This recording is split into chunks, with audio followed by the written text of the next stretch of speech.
Okay, I want to talk about piecewise graphs and their equations. So for excellence, when you do your new graph and you need to put a line somewhere random on the page that you can't see where it goes through the y-axis, you need to figure out, working backwards, what that y-intercept would have been, because a lot of people were writing their equation and they were just doing the mx part, or they were doing the mx plus c and getting the c wrong. So that's what I just want to talk about quickly today.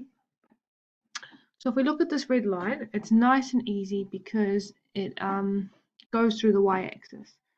So if I look here, my gradient is going down, so I know it's negative, and its rise, which is 2 over run, which is 1.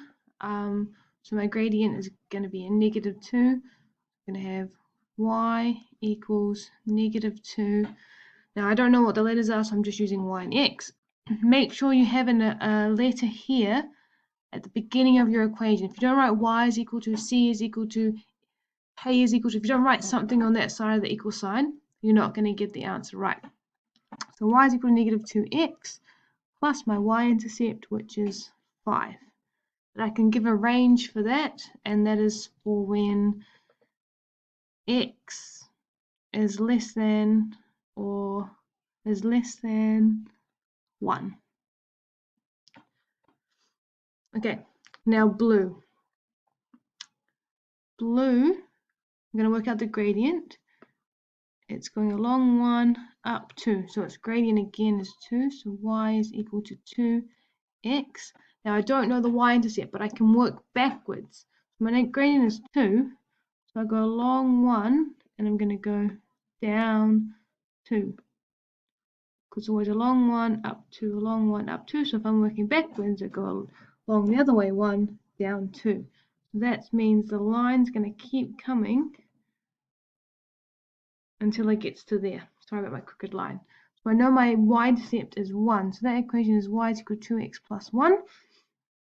And that is for when x is greater than or equal to 1, but less than 1, 2, 3. Is it 3? Yeah, 3. Sorry about that. Couldn't see properly. Okay.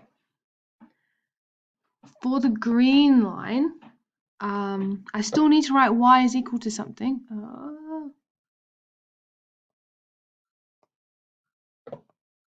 So y is equal to, and all the time, this is 5, 6, 7. It's just going to equal 7. So there's no green. I just still need to write y is equal to 7, and that is if x is between 3 and 5.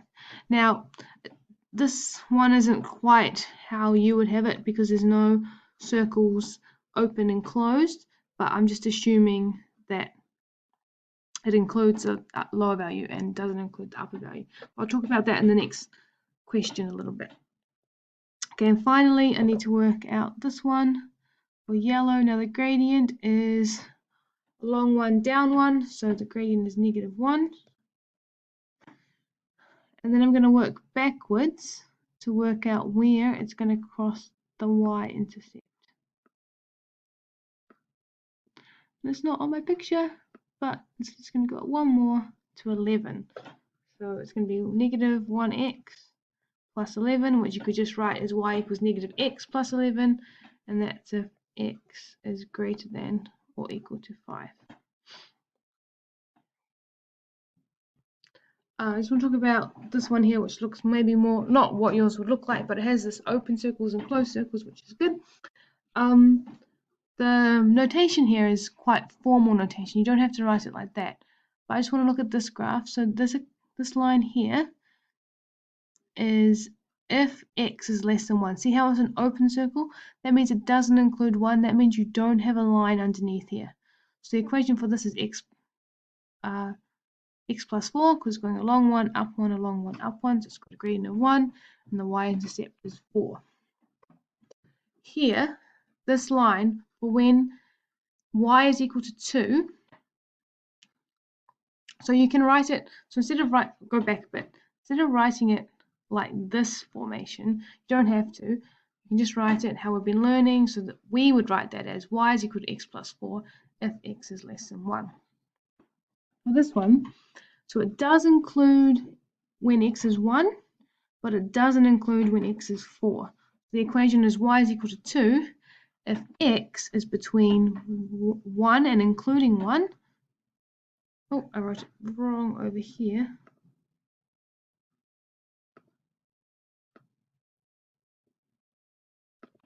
So it's including 1 and not including 4. And then finally, this one here, x minus 5 is the equation, y is equal to x minus 5, because if you go, there's a gradient of 1, if you keep going back the line, you end up at negative 5. So my y-intercept is negative 5. So y is equal to x minus 5 if x is greater than or equal to 4, because it's colored in here, so it does include 4, so I need the line underneath. I'm going to give you a worksheet. Shouldn't take you that long to do today, and there's a few people who are still not finished their assessment. I've had lots of marking to do, so if you handed it in on time, I gave you some feedback. Those who haven't handed it on time, well, actually, it's not on time, is it? Did I give you 2 lessons? I don't know. But those of you who didn't hand it in the day before, I haven't marked it yet, but I am going to get onto that. Yeah, so do the worksheet. And your workbook, if you still have that, there's some problems in there that you can work on today. But this is just what I want you to focus on, is the worksheet that I'm going to post. It's not very long.